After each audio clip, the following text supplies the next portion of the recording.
नमस्कार अनि हार्दिक स्वागत मित्रहरू। आफ्नोपनको आभास दिने तपाईको आफ्नो रेडियो सिटी एफएम 98.8 को तरङ्गमा प्रस्तुति विचार मञ्च लिएर यहाँहरूमा आज उपस्थित भइसकेको छु म हरिराम पौडेल। सबै विचार अटाउने, सबैको विचार सुनाउने प्रस्तुति विचार मञ्चलाई प्रायोजन गरेको छ नेपालको सबल, सक्षम र विस्तारित बैंक माछापुच्छ्रे बैंकले। माछापुच्छ्रे बैंकद्वारा प्रायोजित प्रस्तुति विचार मञ्चमा हामी समसामयिक विषयमा कुराकानी गर्दछौँ र समसामयिक विषयमा यहाँहरूका विचारहरू लिने गर्दछौँ। मित्रहरू, समसामयिक विषयको कुरा गर्दाखेरि आज 30औं विश्व पानी दिवस परेको छ। आज हामी पानीको चर्चा गर्नेछौँ मित्रहरू। पानीको महत्त्वलाई हामीले शब्दले वर्णन गर्न सक्दैनौँ। पानी छैन त जिन्दगी छैन। यस अद्भुत अनि जीवन पर्याय पानीको मानव जीवनसँगको अटुट नातालाई आत्मसात गर्दै आज मार्च 22 तारिकका दिन विश्व समुदायले विभिन्न जनचेतनामूलक कार्यक्रम गर्दै अन्तर्राष्ट्रिय पानी दिवस मनाउँदै गरेको सन्दर्भलाई मैले आज विषयवस्तु बनाएको छु।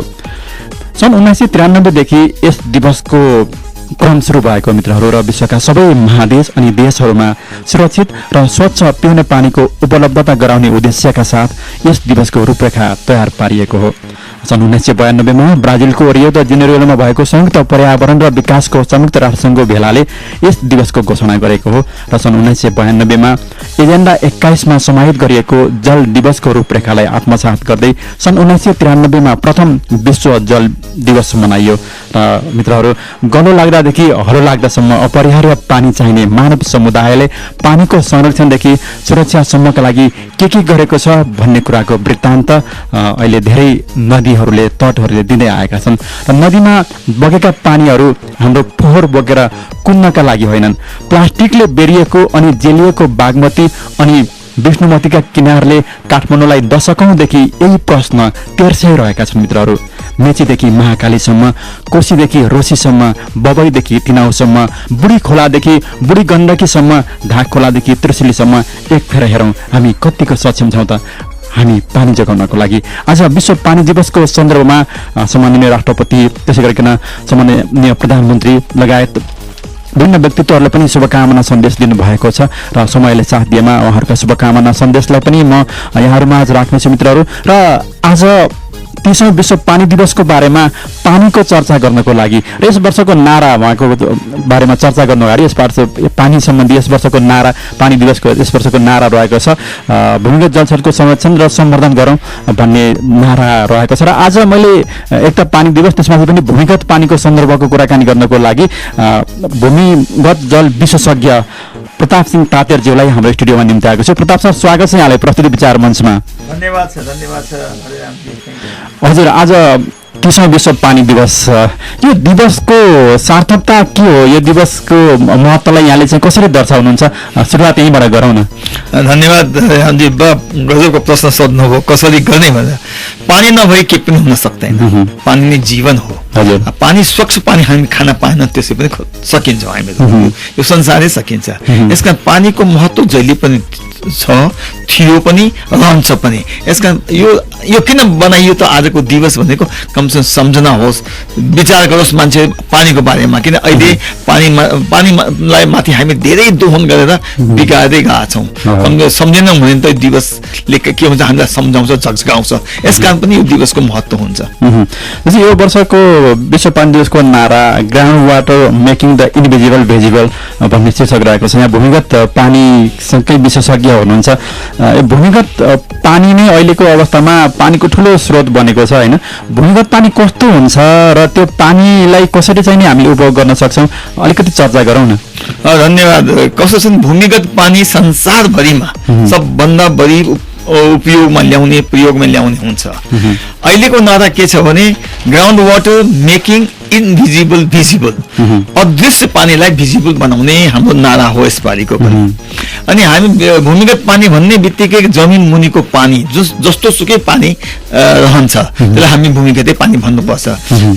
नदी नाला स्प्रिङहरूमा बग्ने पानी त माथिमा देखिने पानी भयो, त्यो अदृश्य होइन, दृश्य नै हुन्छ। यसकारण जमिन मुनिका जति पनि पानी जस्तो सुकै होस्, जति गहिरो भए पनि त्यसलाई हामी भूमिगत जलस्रोतको रूपमा लिन्छौँ। अब प्रयोग गर्दाखेरि हामी त्यसै गर्न सक्दैनौँ। भूमिगत जलपानी हामी खन्नै पर्ने हुन्छ। अब तराईमा जसरी हामी कुवा खन्छौँ, पनेरो खन्छौँ, त्यो पनि भूमिगत हो। अनि ठुल्ठुलो बोरिङ पनि गर्छौँ। अनि मुनितिरको पानीहरू लिनलाई, त्यो सबै पानी लिनलाई हामीले केही न केही तान्नुपर्ने स्थिति हुन्छ हाम्रो। तान्दाखेरि हामी कुनै कुवामा त बाल्टीले तान्छौँ, सकिन्छ। अझ त्योभन्दा मुनिको पानीलाई हामीले पम्प नलगाइकन हुँदैन। विद्युत शक्तिबाट चल्ने या अरू कुनै शक्तिबाट चल्ने पम्पहरू चलाएर मात्रै त्यो भूमिगतको पानी माथि ल्याउन सक्छौँ अनि प्रयोगमा ल्याउन सक्छौँ। त्यही हो भूमिगत जल। हजुर, यो पानीकै सन्दर्भको कुराकानी गर्दाखेरि एउटा पानीसँग जोडिएको एउटा गीत हाम्रो मित्रलाई सुनाउनु मन लाग्यो। एउटा गीत सुनौँ, त्यसपछि हामी हाम्रो कुराकानीलाई निरन्तरता दिउँ है त। कसो हुन्छ सर? एकदम ठिक छ। हजुर मित्रहरू, आज हामी विश्व पानी दिवस 30औं विश्व पानी दिवसको सन्दर्भमा पानीको सन्दर्भमा कुराकानी गरिरहेका छौँ। पानीको महत्त्वलाई हामीले शब्दले वर्णन गर्न सक्दैनौँ। एउटा गीत भर्खरै आएको छ, पानीसँगै जोडिएको गीत रहेको छ। वासुदेव अधिकारीले यो गीतलाई लिपिबद्ध गर्नुभएको छ र रूपक चौधरीले सङ्गीतबद्ध र स्वरबद्ध गर्नुभएको छ। आज 30औं विश्व पानी दिवसको सन्दर्भमा यो एउटा गीत सुनौँ। गीत पछाडि समय रहनेछ छोटो व्यापारिक विश्रामको। व्यापारिक विश्रामबाट हामी फर्केर आउनेछौँ र यहाँहरूका पनि कुनै जिज्ञासाहरू छन्, कुनै विचारहरू छन् आजको विषयमा भने ती विषय पनि हामी समेट्नेछौँ। आजका हाम्रा अतिथिसँगको कुराकानीलाई हामी निरन्तरता दिनेछौँ।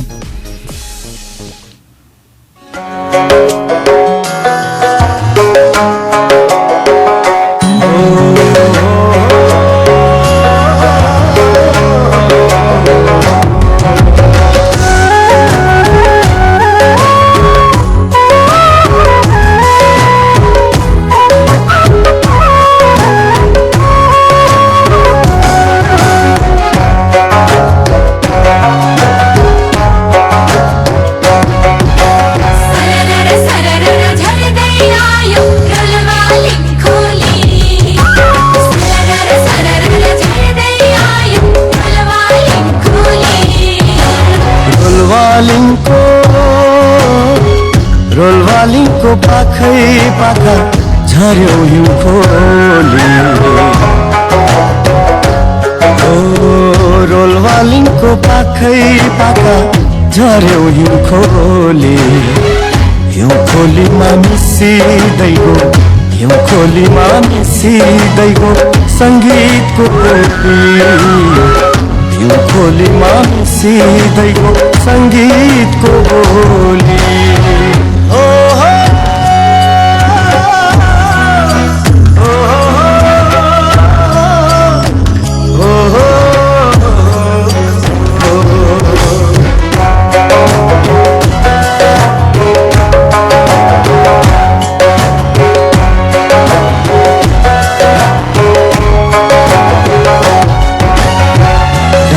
त्यही नाच्दै आयो हिउँ पानी खान।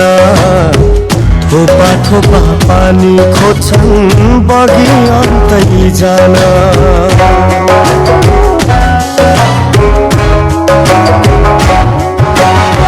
डाँफे त्यही नाच्दै आयो हिउँ पानी खान। थोपा थोपा पानी खोज्छन् बगी अन्तै जान। आधा हिउँ आधा पानी लेदो लेदो खोली। देशी जान हिँडे जस्तो बोकिकन झोली। रोलवालिङको पाखै पाखा झर्यो हिउँ खोली। हिउँ खोलीमा मिसिँदै गो सङ्गीतको बोली। हिउँ खोलीमा मिसिँदै गो सङ्गीतको बोली। या या या या या या या या या।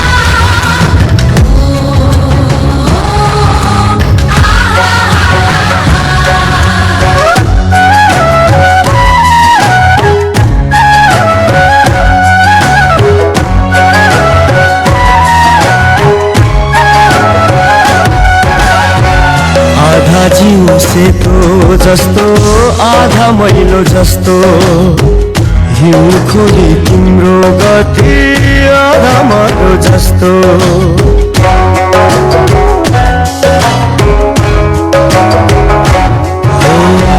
आधा जिउ सेतो जस्तो आधा मैलो जस्तो। हिउँ खोली तिम्रो गति आधामर जस्तो झर्नु पनि पग्लिनु नि दुवै एकै साथ यति छाडी गति लिँदा लक्ष्य आफै साथ रोलवालिङको पाखै पाखा झर्यो हिउँ खोली हिउँ खोलीमा मिसिँदैको सङ्गीतको बोली हिउँ खोलीमा मिसिँदैको सङ्गीतको बोली झर्दै आयो रोलवालिङ खोली झर्दै आयो रोलवालिङ खोली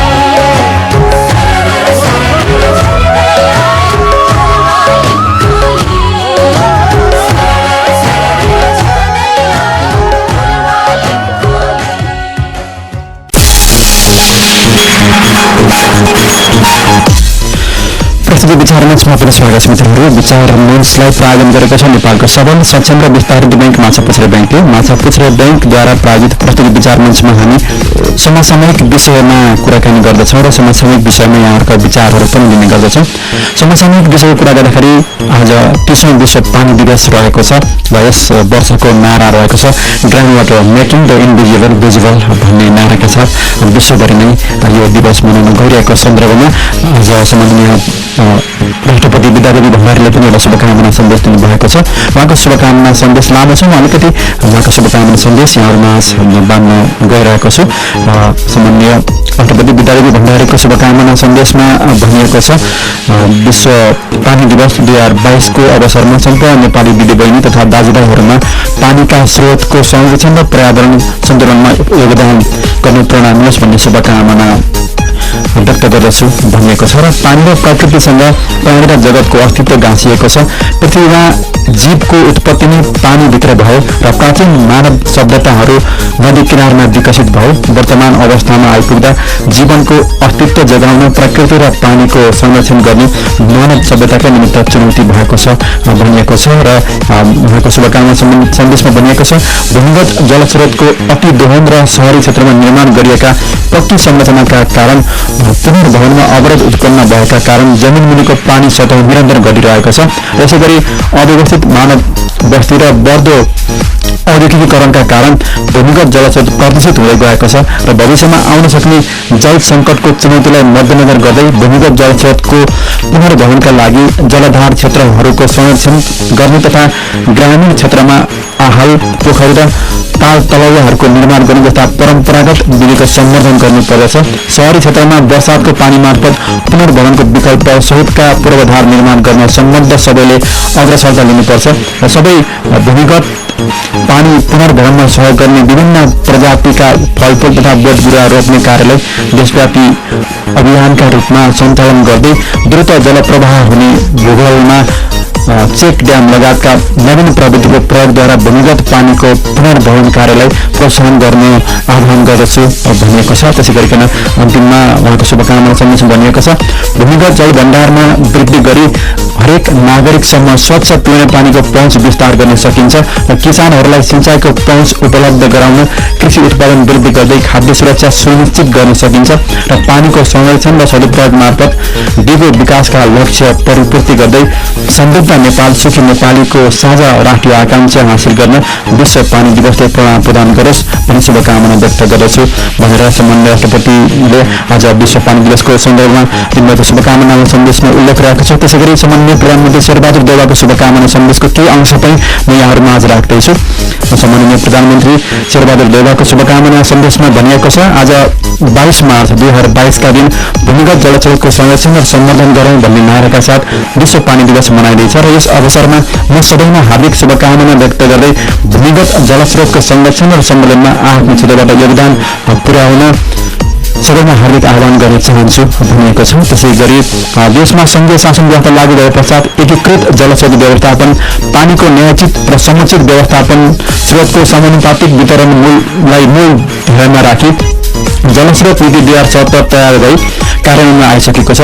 जलस्रोतको ठूलो अंश मानिने भूमिगत जलस्रोतको प्रयोगमा जनसङ्ख्याको ठूलो हिस्सा आश्रित भइरहेको हुँदा जलभण्डारहरूको पहिचान र दिगो उपयोग गर्दै उपलब्ध जलभण्डार र पानीको गुणस्तरको संरक्षण गर्नु हाम्रो साझा जिम्मेवारी हो र यस जिम्मेवारीलाई प्रभावकारी तवरले कार्यान्वयनमा उतार्न अन्तर्निकाय समन्वय सूचना प्रणालीको सुदृढीकरण जलस्रोतको समन्वयिक वितरणका साथै यस विषयमा प्राज्ञिक अध्ययन अनुसन्धान र प्रभाव विश्लेषण लगायतका क्रियाकलापहरूलाई निरन्तर सञ्चालन गर्न आवश्यक हुन्छ र यस दिगो विकास लक्ष्य अन्तर्गत लक्ष्य नम्बर 6 मा तोकिएको स्वच्छ खानेपानीको आपूर्ति र सरसफाई सम्बन्धी उद्देश्यलाई प्राथमिकतामा राखी सरकारले विभिन्न कार्यक्रमहरू अघि बढाइरहेको छ र सरकारको एकल प्रयासले मात्र भूमिगत जलस्रोतको संरक्षण र दिगो विकास लक्ष्य अन्तर्गतका खानेपानी तथा सरसफाई सम्बन्धी लक्ष्यहरू हासिल गर्ने प्रयास पर्याप्त नहुँदै होला यस कार्यमा सबैको सहयोग र सहकार्य समन्वय आवश्यक छ भनिएको छ। र अन्त्यमा आज विश्व पानी दिवसको अवसरमा सबैमा शुभकामना व्यक्त गर्दै यो दिवसले हामी सबैलाई पानीको दिगो र सुरक्षित उपयोग गर्ने बानी बसाल्न अभिप्रेत गरोस् भन्ने कामना गरेछु भनेको छ। सम्बन्ध प्रधानमन्त्रीको शुभकामना सन्देश त्यसै गरिकन खानेपानी मन्त्रालयका मन्त्री उमाकान्त चौधरीको पनि शुभकामना सन्देश रहेको छ। आजको दिनमा खानेपानी मन्त्रालयका सचिव सुरेश आचार्यले पनि शुभकामना सन्देश दिनुभएको छ। खानेपानी तथा ढल व्यवस्थापन विभागका महानिर्देशक सूर्यराज कणेल लगायतका विशिष्ट व्यक्तित्वहरूले आजको यो दिवसको सन्दर्भमा आफ्नो शुभकामना दिनुभएको छ। त्यसै शुभकामनालाई मैले यहाँमा समेट्न सकिनँ र आज मैले यही विषयमा कुराकानी गर्नको लागि यस वर्षको नारा विश्व पानी दिवसको नारा ground water making the invisible visual भन्ने जुन नारा रहेको छ यो नारालाई टपक्क समेट्दै भूमिगत जलस्रोत विशेषज्ञ प्रताप सिंह तादेन हाम्रो स्टुडियोमा हुनुहुन्छ। प्रताप सर पनि स्वागत छ यहाँलाई प्रस्तुतिमा। धन्यवाद। सामान्य राष्ट्रपतिजीको शुभकामना सन्देश पनि हामीले सुन्यौँ होइन र उहाँले भूमिगत जलस्रोतको अहिलेको अवस्था र जुन अहिले भूमिगत जलको जुन अहिलेको जुन खालको चाहिँ पानी अभाव हुन्छ कि भन्ने एउटा प्रयासको भाग पनि उहाँको शुभकामनामा सन्देशमा समेटिएको छ। अहिलेको अवस्था के छ हाम्रो भूमिगत जलको अवस्था के छ यहाँले कस्तो पाउनु भएको छ? धन्यवाद। तर्क विषय हो यो भूमिगत पानी भनेको तल्लो पानी हामी देख्दैनौँ त्यसै कारण यो नारा पनि मेकिङ इनभिजिबल भिजिबल भनेको कारण त्यही हो। देख्दैनौँ भन्दा हामीलाई धेरै कुरा थाहा पनि हुँदैन तर त्यही पनि यसको लागि विस्तृत अध्ययन हुनु बहुत जरुरी छ। दुर्भाग्यवश हाम्रो कन्ट्रीमा हाम्रो देशमा यसको अहिले कमी नै छ किनभने हुन त भएको छ नभएको होइन जुन किसिमले हुनुपर्ने यसको अध्ययन त्यो अध्ययन हुन सकेको छैन। भूमिगत जल तराईको आफ्नै किसिमको हुन्छ पहाडको आफ्नै किसिमको हुन्छ शिवालिक साइडको अर्कै किसिमको हुन्छ अलग अलग किसिमको भूमिगतको सतह भएका हुन्छन् अलग अलग किसिमले त्यो पानी त्यहाँ बसेको हुन्छ।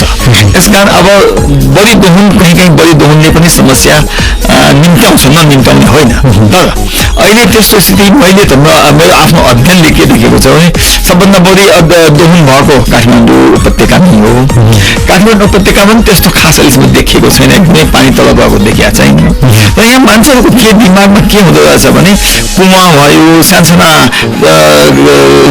इनारहरू भएका छन् त्यसका पानी सुक्छन् भनेर भन्छन् मान्छे त्यो स्वाभाविक हो त्यो मलाई त्यो अस्वाभाविक मान्दिनँ किनभने हाम्रो प्रकृतिले त्यो दिएको माथिको पानी सुक्छ अनि बिस्तारै बिस्तारै पानी पर्यो भने फेरि पलाउँछ त्यो एउटा स्वाभाविक हो। अनि अर्को कुरा के हो यहाँ मान्छेहरूको दिमागमा बसेको पहिले घर कमी थिए एउटा कुवाबाट 50 घरले पानी खान्थ्यो भने अहिले त्यहाँ 100 घर भएपछि त्यही पानी त हुने यसकारण त्यसले गर्दा त्यो पानी कम भएको हुनसक्छ त्यो सुख्या होइन पानी तल गएको होइन तर हाम्रो सोचाइमा के छ त पानी तल गएको भनिन्छ। त अहिलेसम्म गएको अध्ययन 2 वर्ष अगाडि पनि भएको अध्ययनले के देखाएको छ कि पानी त्यति तल गएको छैन काठमाडौँ उपत्यकामा।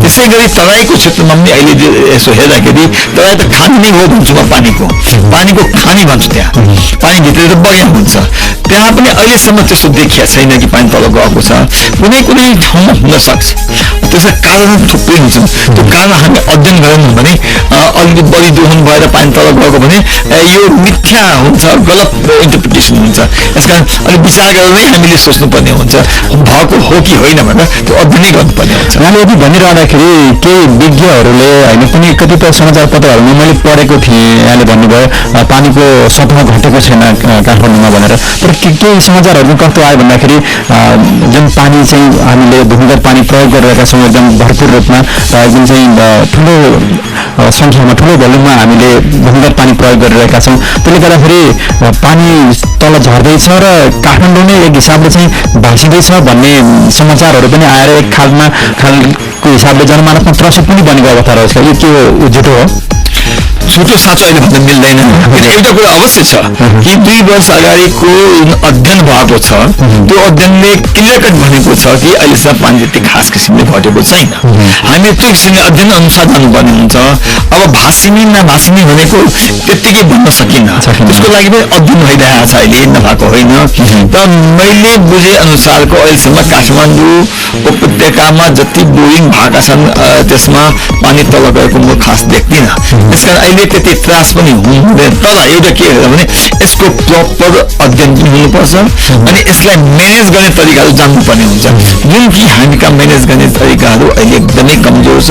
हामी एकदमै कमजोर छौँ। यो तथ्याङ्क राख्नलाई, तथ्याङ्क दिनलाई हामी धेरै कमजोर छौँ। त्यसकारण हामीले यो अननेसेसरी कुराहरू धेरै आउँछन्, पानी कम भएकै होला त्यस्ता कुराहरू आउँछन् र अहिलेसम्म त्यसो देखिया छैन। धन्यवाद। त्यसो देखिया छैन।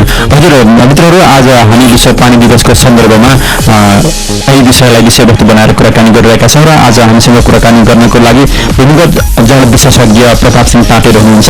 उहाँसँगको कुराकानी सुनिरहँदाखेरि यहाँहरूको मनमा पनि कुनै विचारहरू उब्जिन्छन्, कुनै जिज्ञासाहरू उब्जिन्छन् भने यहाँहरूले सदाझै हामीलाई टेलिफोन गरेर आफ्ना विचारहरू राख्न सक्नुहुन्छ, आफ्ना जिज्ञासाहरू पनि यहाँले राख्न सक्नुहुनेछ। त्यसको लागि हामीले यहाँहरूलाई टेलिफोन नम्बर 4420 खुल्ला गर्नेछौँ र प्रस्तुतिमा यतिखेर भने छोटो व्यापारिक विश्राममा जाने बेला भएको छ। छोटो व्यापारिक विश्राममा जान्छौँ, फर्केर आएर फेरि आजको विषयमा आजका हाम्रो अतिथिसँग कुराकानी गर्नेछौँ र यहाँहरूका विचारहरूलाई पनि समेट्ने हाम्रो जमर्को रहनेछ।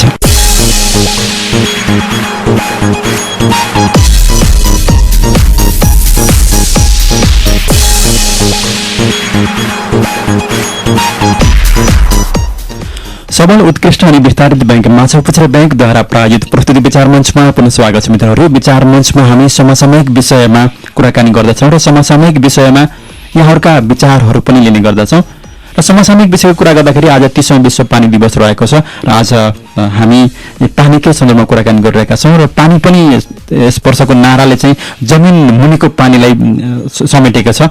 Ground water making the invisible visible भन्ने नारा रहेको छ र यसै सन्दर्भमा कुराकानी गर्नको लागि आज मैले भूमिगत जल विशेषज्ञ प्रताप सिंह पाटेललाई हाम्रो स्टुडियोमा निम्त्याएको छु र हाम्रो कुराकानी सुनिरहँदाखेरि यहाँहरूको मनमा पनि कुनै विचारहरू उब्जिन्छन्, कुनै जिज्ञासाहरू उब्जिन्छन् भने यहाँहरूले टेलिफोन गरेर आजका हाम्रो अतिथिसँग आफ्ना विचारहरू र आफ्ना जिज्ञासाहरू पनि राख्न सक्नुहुन्छ। त्यसको लागि सदाझै हामीले यहाँहरूलाई टेलिफोन नम्बर 4420 खुल्ला गरिसकेका छौँ मित्रहरू र प्रताप सर पुनः स्वागत छ यहाँलाई प्रस्तुतिमा। धन्यवाद। यहाँले अघि निकै सुखद जानकारी गराउनु भयो। मेरो जुन एउटा जिज्ञासा रहेको थियो, पानी यति धेरै हामीले भूमिगत पानी प्रयोग गरिरहेका छौँ, उपत्यकाका ठुल्ठुला हाउसिङहरूदेखि लिएर अचेल सामान्य घरमा समेत भूमिगत पानीमै निर्भर हुनुपर्ने अवस्था रहेको छ। अस्पतालहरू लगायतका विभिन्न होटलहरू सबैले चाहिँ नि अहिले पानीको मुख्य स्रोत नै भूमिगत पानीलाई बनाइरहेका छन् र काठमाडौँ उपत्यका खानेपानी लिमिटेडले समेत अहिले भूमिगत पानीलाई नै प्रशोधन गरेर वितरण गरिरहेको अवस्था रहेको छ र यति गरिरहँदाखेरि पनि हाम्रो सतहको पानी घटेको छैन भन्ने जुन सुखद जानकारी दिनुभयो, यसले साँच्चै नै हामीलाई एउटा सुखद अनुभूति दिलाएको छ। यति धेरै रूपमा भूमिगत पानी प्रयोग भइरहँदाखेरि पनि त्यो पानी चाहिँ कसरी घटेन त, त्यो जिज्ञासा मेरो मनमा अर्को उब्जियो। धन्यवाद। यस्तो के छ भने यसको पुनर्भरण जुन छ नि यहाँ नजिकै हुँदैन, धेरै टाढाबाट होला, कुनै यस्तो पिकहरूबाट होला, कतैबाट होला, धेरै 20, 25, 30, 40 किलोमिटर माथिबाट तल पस्दो रहेछ पानी। यसकारण त्यो घट्दैन। खालि बर्सातमा मात्रै निर्भर भयो त, त्यो कुवा इनार ह्यान्डपम्प सुकेको हुन्छ, त्यो बर्सातमा मात्रै डिपेन्ड हुन्छ। त्योभन्दा मुनिको पानी धेरै टाढाबाट त्यो भित्र पस्छ, त्यहाँ बगेको हुन्छ। यसकारण त्यो नघटेको जस्तो फिलिङ। ए हजुर, भनेको काठमाडौँ उपत्यकामा चाहिँ काठमाडौँको खाल्डोमा आकाशबाट परेको पानी मात्रै होइन कि यहाँबाट 30-40-50 किलोमिटर परका विभिन्न स्रोतबाट पनि हाम्रो भूमिमा चाहिँ पानी गइरहेको छ। एक्ज्याक्टली त्यही हो। त्यो कसरी जान्छ त्यो अघि नै अब धेरै अब योभन्दा उत्तरतिर कति थुप्रै ठुल्ठुला ढुङ्गाहरू भएको के नाम तहहरू भएको होला अनि त्यहाँ खोला नाला जहाँ बगिरहेका छन् त्यो खोला नाला या तपाईँको हिउँ बगेको पानी पनि त्यहाँ भित्र पस्छ, अलिकति पानी भित्र पस्छ अनि बाँकी पानी सतहबाट पनि जान्छ। त्यो बगेको मुनि पसेको पानी नै तल बिस्तारै बिस्तारै तल पनि बग्या हुन्छ। त्यो विभिन्न किसिमको तहहरू हुन्छ त्यहाँ, जुन अलिकति माटोको तह छ त्यसमा पानी बस्दैन, ढुङ्गा बालुवाको पानीबाट बिस्तारै बिस्तारै पस्दै जान्छ, बिस्तारै बिस्तारै बग्या हुन्छ, भित्रभित्र बग्या पनि हुन्छ। भनेको हाम्रो जमिनको सतहबाट कति मुनि चाहिँ त्यो पानी छ त? अहिले हामीले चर्चा गरेको भूमिगत पानी भनेर जुन हामीले चर्चा गरेका छौँ त्यो पानी चाहिँ कति गहिराइमा रहन्छ? यसो छ, यहाँ काठमाडौँ उपत्यकामा विभिन्न ठाउँमा छ पानी। 50 मिटर, 70 मिटर, 100 मिटर, 150 मिटर पनि पानी छ। हामी 250 मिटरसम्म पनि पानी देखेका छौँ। अलग अलग तहमा हुन्छ त्यो पानी, भूगोल अनुसार अनुसारको फरक हुन्छ, त्यो तहहरूको अनुसार फरक हुन्छ। त्यो पानीको गुणस्तर चाहिँ कस्तो हुन्छ? यो गजबको राम्रो प्रश्न सोध्नु हो मलाई, किनभने गुणस्तर अलग अलग तहको अलग अलग हुनु पनि सक्छ। कहीँ कहीँ तपाईँ सुन्नुभयो होला काठमाडौँ उपत्यकामा धेरै ग्यास निस्क्यो, धेरै आइरन पनि आयो, फलामको मात्रा पनि बढी हुन्छ, त्यस धेरै ठाउँमा म्याङ्गनिज हुन्छ। त्यो मैले भने अलग अलग तहमा के छ त्यो किसिमको गुण उनीहरूले लिनु रहेछ त्यो पानीले, अनि त्यो पानी त्यसमा मिसिएर त्यो गुण हुन्छ। यसमा तह अलग अलग हुन सक्छ। यसै कारण हामीले विचार गर्नुपर्छ, प्रत्येक तहको यदि हामीले अध्ययन गऱ्यौँ भने कुन चाहिँ पानी लिँदाखेरि ठिक हुन्छ त्यो किसिमले हामीले काम गर्न सक्छौँ। भनेको हामीले अब जमिनभित्रको पानी त्यहाँ कसैले फोहोर गरेको छैन भनेर चाहिँ ढुक्क हुन चाहिँ मिल्दैन, त्यसलाई पनि परीक्षण गरेर मात्रै हामीले प्रयोग गर्नुपर्छ। एक्ज्याक्टली, त्यो त परीक्षण त कति कति प्रयोग गर्न मिल्दैन, गर्नु पनि हुँदैन म त भन्छु। परीक्षण पानी निकालिसकेपछि परीक्षण गरेपछि मात्रै त्यसलाई हामी प्रयोगमा लिन सक्छौँ। तर के छ, माथिल्लो पानी अघि पनि भने कुवामा जहाँ बर्सातको पानी पस्छ त्यहाँ हाम्रो यो फोहोर जुन जथाभावी फालेका छौँ नि हामी खोला नालामा, त्यो पानी त्यो खोलाको फोहोर पनि त्यहाँभित्र पस्न सक्छ है। यसमा हामी धेरै विचार गर्नुपर्छ। पर्यावरणलाई राम्रो राख्यौँ भने हाम्रो पानी पनि स्वच्छ हुन्छ। कुवाको, ह्यान्डपम्पको, इनारको जुन पानी छ त्यसलाई स्वच्छ बनाउने हो भने हाम्रा खोला नालालाई सफा राख्नुपर्ने हुन्छ। जस्तो मतलब माथिको सतहको पानी त फोहोर भयो होइन, फोहोर पानी तल जुन 50 मिटर 100 मिटर जाँदाखेरि त त्यो छानिँदै गएर त्यो सफा हुनुपर्ने होइन र? होइन, त्यो पानीमा मिसियो भने त्यो केमिकलहरू त्यो चाहिँ सफा हुँदैन, त्यो तल गएर बसिरहेको हुन्छ।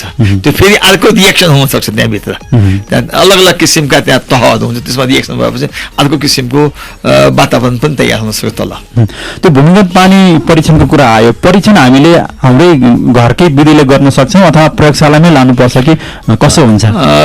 सबभन्दा राम्रो प्रयोगशालामा लानु राम्रो हो। तपाईँ खालि पिउने पानी लागि मात्रै हो त्यति मात्रै गराउनुहोस्, पिउन लायकको लागि नभए अलिकति धेरै पर्पजको लागि, अरू कुनै पर्पजको लागि चाहियो भने सबै स्टडी गराउँदा राम्रो हुन्छ। र भूमिगत पानीलाई स्वच्छ राख्न चाहिँ के गर्नु पर्ला त? हामीले यो भूमिगत पानी पनि फोहोर हुन्छ भन्ने कुरा आयो होइन, र यसपालिको विश्व पानी दिवसको नारा नै ground water making the individual visual भनिएको छ। जमिनभित्रको पानीलाई सतहमा ल्याएर प्रयोग गर्ने सन्दर्भलाई यस वर्षको नाराले जोड दिएको छ। त्यो भूमिगत पानीलाई हामीले भूमिगत रूपमा नै सुरक्षित राख्न, सफा राख्न, स्वच्छ राख्नको लागि हामीले के गर्नुपर्छ? सबभन्दा राम्रो यो त एकदमै हो, हामी पहिले जलाधार संरक्षण गर्नु बहुत जरुरी, जहाँ जहाँ पानी भित्र पस्न सक्छ। र अहिले काठमाडौँ उपत्यकाकै कुरा लिउँ हामीहरू, उत्तरपट्टि टोखा एरियाहरू जति पनि छन् त्यो एरियामा त्यहाँभित्र पानी पस्छ भनिन्छ। हाम्रो अध्ययनले पनि त्यो दिएको छ कि त्यहाँ चाहिँ अलिकति पुनर्भरणको अवस्था राम्रो छ। त्यस्तो यी क्षेत्रहरूलाई हामीले संरक्षण गर्नुपर्छ। फोहोर गर्न दिनुहुन्न त्यो एरियाहरूमा। फोहोर गर्न भने त्यो भित्र पस्दैन केमिकलहरू या फोहोरहरू पस्दैन। अनि ठुल्ठुला बोरिङ, यहाँ कति बोरिङ देखिएको छ काम नलाग्ने भएको खुल्ला छन्, अनि खुल्ला बोरिङमा जे पाए त्यही हाल्ने चलन छ। र त्यो के छ भने त्यो बोरिङमा अलरेडी पानीको सतहहरू छ, त्यहाँ त्यो जम्मै गएर फोहोर गरिदिन्छ भित्रको पानीलाई।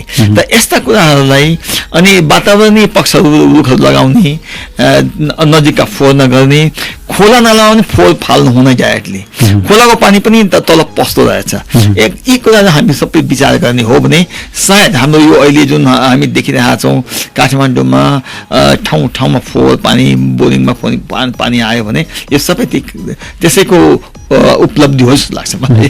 यहाँको एउटा प्रेजेन्टेसन मैले हेरेको थिएँ र जसरी हाम्रो शरीरमा हजारौँ लाखौँ नसाहरू छ भनेर भनिन्छ होइन, र मुटुले चाहिँ नि ती नसाहरू मार्फत हाम्रो चाहिँ शरीरका सबै भागमा पानी पुर्याइरहेको हुन्छ र भूमिगत पानी पनि हामीले जुन सतहबाट पानी जान्छ त्यो हाम्रो नसामा रक्त सञ्चार भए जसरी नै एउटा चाहिँ निश्चित तहसम्म पानी पुग्छ भन्नेको प्रस्तुतिकरण निकै रमाइलो लागेको थियो त्यो पाटो पनि हाम्रो भित्र अलिकति बुझाइदिउँ न त्यो कसरी चाहिँ हाम्रो जमिनभित्रसम्म चाहिँ पानी जान्छ भन्ने एउटा रमाइलो तरिकाले यहाँले चाहिँ प्रस्तुति दिनुभएको थियो के भन्न खोज्यो भने पानी बर्सातको पानी पनि कहीँ न कहीँ जानु पर्यो बढी पानी बगेर जान्छ सबै पानी बगेर जान सक्दैन अनि कहीँ कहीँ जहाँ जस्तै ढुङ्गा बालुवा भएको ठाउँमा पानी भित्र पसिहाल्छ नेचुरली त्यो प्रकृतिले दिएको चिज हो त्यो पसेपछि भित्रभित्र बग्दो रहेछ पानी एक ठाउँ बस्दैन एक ठाउँ बसेर त बाहिर निस्किनु पर्ने तलाउ जस्तो हुँदैन यसमा त्यो बग्या बेगै हुन्छ उसले सतह पाउँछ कस्तो तपाईँको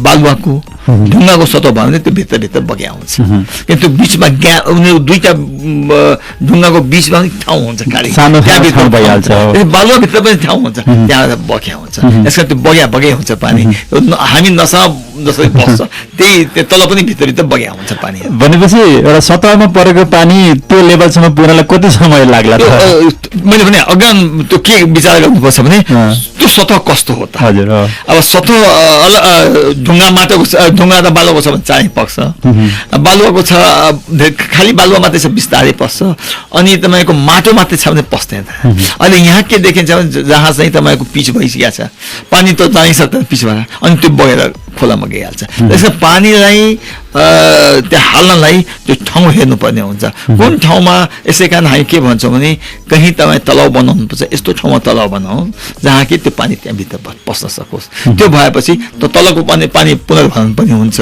पानी निकाल्न पनि सजिलो हुन्छ हजुर यहाँले भन्नुभयो जस्तै 40-50 किलोमिटर पर पनि पानीको स्रोत हुन्छ हामी भूमिगत पानीको सञ्चयको लागि भन्नुभयो यसरी लामो दूरी पार गरेर त्यो पानी भूमिगत रूपमा जमिनभित्र पस्छ होइन त्यो पानी आउने जुन मार्ग रहेको छ त्यो मार्गमा विभिन्न संरचनाहरू बन्न सक्छन् अझै घर बनाउँदाखेरि निकै गहिरो जो खनेर बनाउने गरिन्छ ठुल्ठुला भवनहरू बनाउँदाखेरि त्यसरी ठुल्ठुला भवनहरू संरचनाहरू बनाउँदाखेरि जुन त्यो पानीको जुन नसाको कुरा हामीले गऱ्यौँ त्यो नसामा त ब्रेक हुने भयो त्यसले गर्दाखेरि भूमिगत पानी संग्रहमा सञ्चयमा के कस्तो असर पर्छ धन्यवाद धेरै राम्रो छ यो अहिले तपाईँ सोध्नु भएको त्यो माथिल्लो तहको पानी भयो हजुर किन धेरै मुनिको होइन म कुरा गर्छु 200-150 मिटरको या 100 मिटरभन्दा मुनिको 40-50 किलोमिटरबाट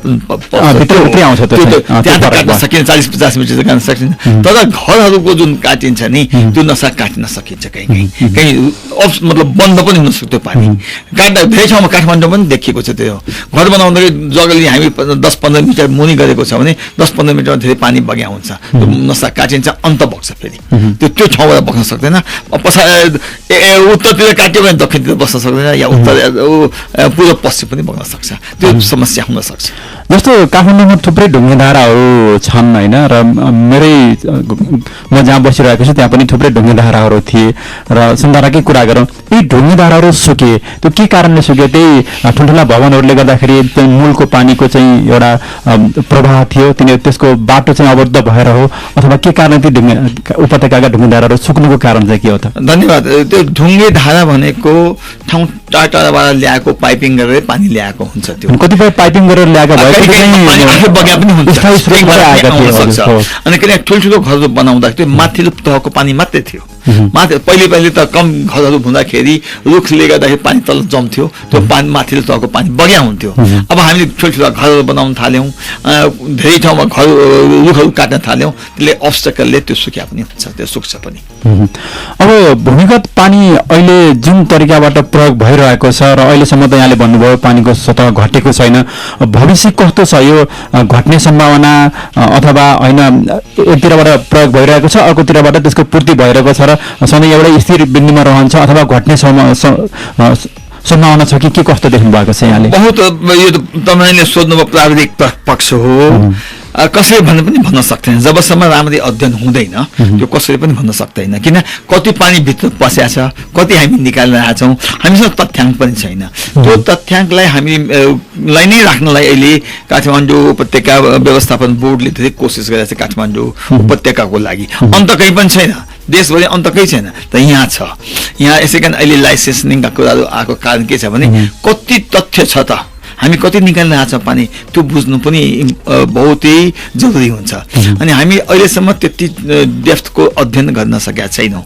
त म यो भन्दिनँ कि पानी कम नहुन सक्ला भनेर भन्न सकिन्न, तर जुन हिसाबले अहिले हामी प्रयोग गरिरहेका छौँ त्यो पनि कहिलेकाहीँ खतरनाक स्थिति हुन सक्छ। हामीलाई त्यो थाहा छैन, अप्टिमम लेभल के हो हामीलाई थाहा छैन।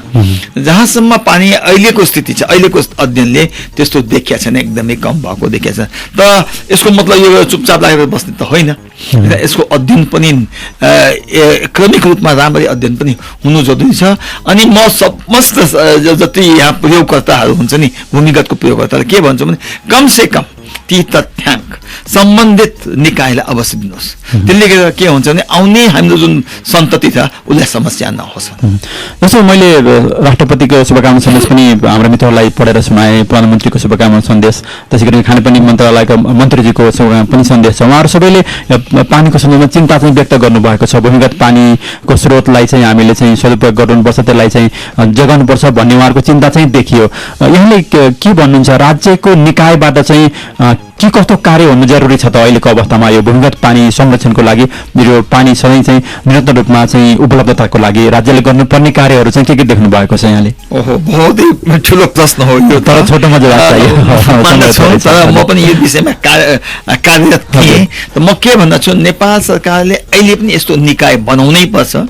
पानी भनेको, भूमिगत पानी भनेको खानी हो भन्छौँ। खानी निकाल्दाखेरि हामी जुन किसिमको लाइसेन्सिङ दिने गरेका छौँ, जुन किसिमको तथ्याङ्क राख्ने गरेका छौँ, जुन किसिमको अध्ययन हामी गर्छौँ, त्यस्तो अध्ययन यसको लागि पनि हुनुपर्छ। यसको लागि एउटा निकाय हुनुपर्छ। देशभरिको पानीको प्रयोग गर्ने के कति प्रयोग गरेको छ, चाहे त्यो खानेपानीलाई होस्, चाहे त्यहाँ त्यो सिँचाइको लागि होस्, चाहे त्यहाँ के नाम इन्डस्ट्रीहरूको लागि होस्, या कुनै अरू पर्पजको लागि हो, त्यो सबैको तथ्याङ्क हुनु जरुरी छ। यदि भूमिगत पानी तानेको छ भने त्यो तानेपछि हामी त्यसपछि हामी यसको सिचुएसन के हुन्छ, कस्तो हुन्छ, त्यो विज्ञहरूले भन्न सक्छ। भनेपछि अहिले त हामी कहाँ के छ भन्दाखेरि, म कहाँ मेरै घरमा अथवा मैले कुनै चाहिँ होटल सञ्चालन गरेको छु, कुनै अब नर्सिङ होम सञ्चालन गरेको छु भने मलाई पानी पुगेन भने मैले सिधै चाहिँ आफ्नो तरिकाबाट प्राविधिक ल्याएर डिप बोरिङ गरेको छु होइन, यो गलत हो यहाँले भन्न खोज्नु भएको? त्यही एकदमै गलत छ। काठमाडौँमा त्यो पाइँदैन, किन काठमाडौँमा काठमाडौँ उपत्यका व्यवस्थापन बोर्ड छ, त्यसको लाइसेन्स नलिएसम्म बोरिङ गर्न पाइँदैन।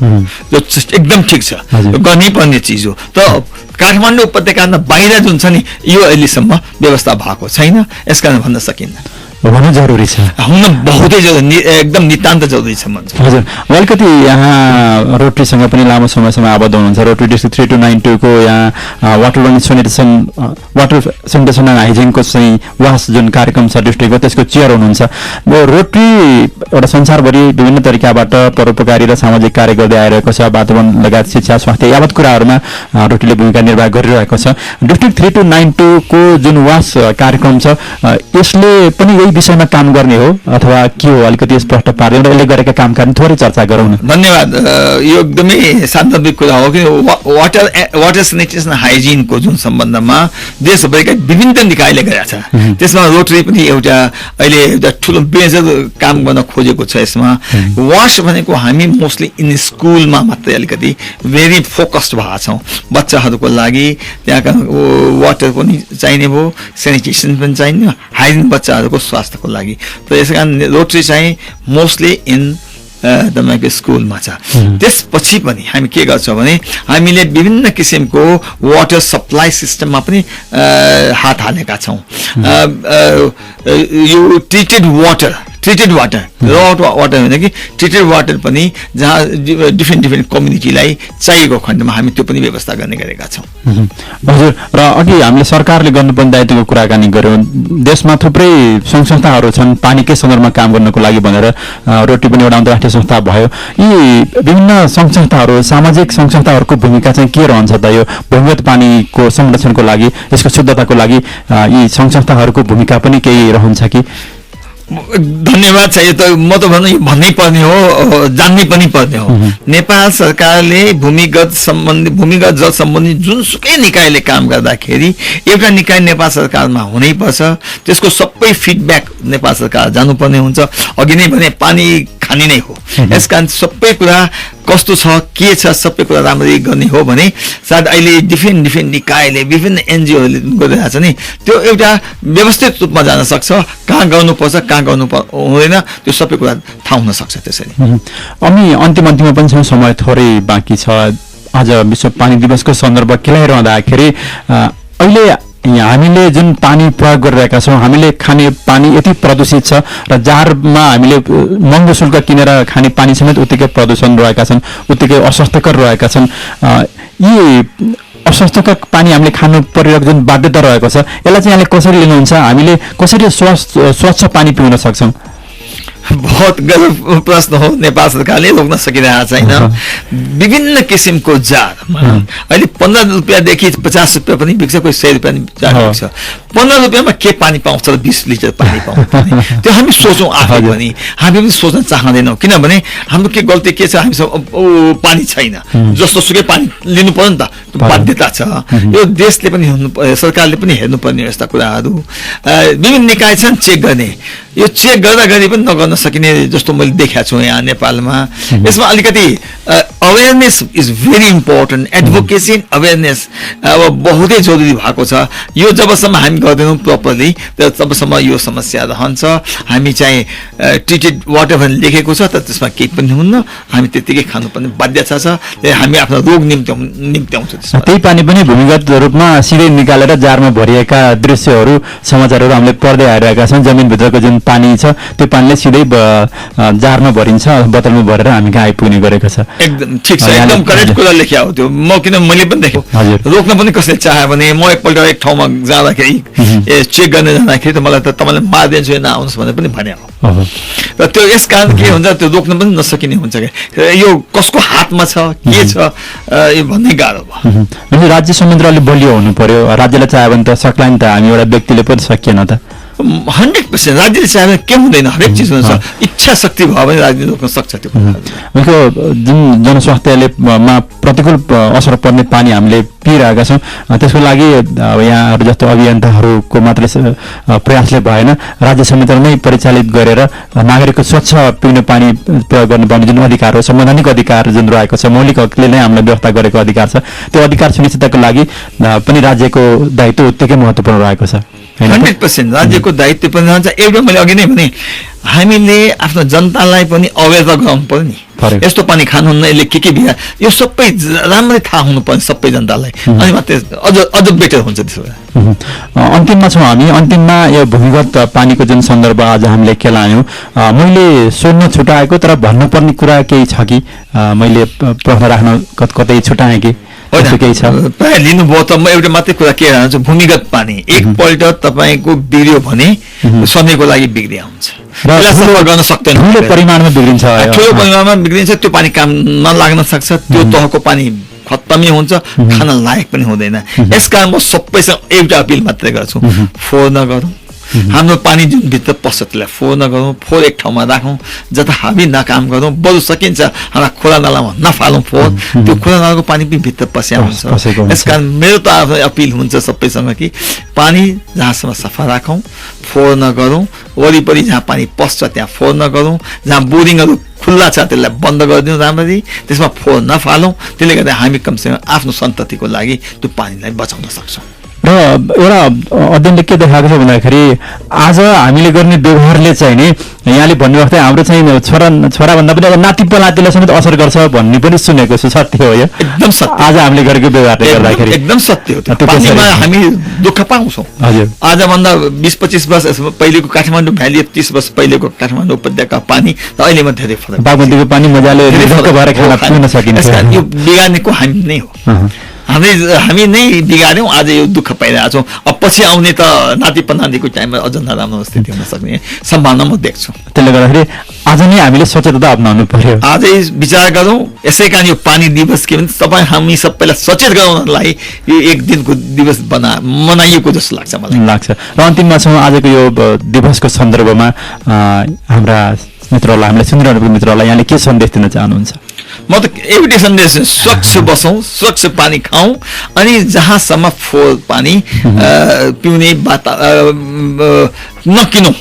कहिलेकाहीँ के बोतलहरूमा फोहोर पानी पनि आएका छन्, त्यो भन्दा उसलाई एभोइड गर्ने तरिका के छ त्यो अवश्य गरौँ। हजुर, हुन्छ। आज हाम्रो प्रस्तुतिमा र आजको यो सन्दर्भमा, आजको विश्व पानी दिवसको सन्दर्भमा हाम्रो स्टुडियोसम्म आएर यहाँले आफ्नो महत्त्वपूर्ण विचारहरू, महत्त्वपूर्ण जानकारीहरू, धेरै जानकारी जुन हामीलाई आवश्यक थियो त्यो जानकारी यहाँले हामीलाई दिनुभयो। यसको लागि र समयको लागि यहाँलाई धेरै धेरै धन्यवाद। ल, धन्यवाद छ हरिरामजी, बहुत बहुत धन्यवाद। निम्त्याउनु भयो, यहाँ बोलाउनु भयो, प्रश्न गरिदिनु भयो, बहुत बहुत धन्यवाद छ। यस सम्बन्धमा कसैलाई केही चाहियो भने मेरो टेलिफोन नम्बर दिनुहुन्छ, म खुसीले आन्सर गर्न कोसिस गर्छु। यहाँको टेलिफोन नम्बर यहाँले भनिदेऊ न त। 9851175272, 9851175272। हजुर, एनी क्वेसन्स तपाईँ जस्तो सोध्नु हुन्छ निर्धक्कसँग मसँग फ्रीली सोध्न पाउनुहुन्छ। धन्यवाद। र मित्रहरू, यो अवसरको पनि यहाँले सदुपयोग गर्नुहोला। भूमिगत पानीको सन्दर्भमा यहाँहरूको मनमा कुनै पनि जिज्ञासाहरू उब्जिन्छन्, कुनै पनि दिनमा, आज मात्र होइन,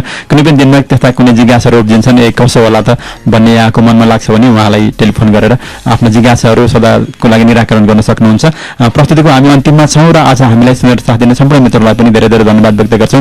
आज 30औं विश्व पानी दिवसको सन्दर्भमा फेरि पनि हामी भन्छौँ, पर्यावरण, कृषि, स्वास्थ्य, शिक्षा र सबैतर्फ जल संरक्षणका आवाजहरू आउन्। जलबाट हुने प्राकृतिक विपत्तिहरू जस्तै बाढी पहिरो लगायत अन्य कुराहरू घट्दै जाउन् र पानी हाम्रो जीवन हो र शुद्ध पिउने पानी हाम्रो अधिकार र कर्तव्य दुवै जानु, बुझाउन सचेत रहौँ। पानी दिवसको मूल मर्मअनुरूप हाम्रो व्यवहार होस् भन्ने सन्देशका साथसाथै आजको लागि प्रस्तुति विचार मञ्चबाट म हरिराम पौडेल र आजका हाम्रा अतिथि प्रताप सिंह तातेड बिदा चाहन्छौँ। नमस्कार। नमस्कार, धन्यवाद।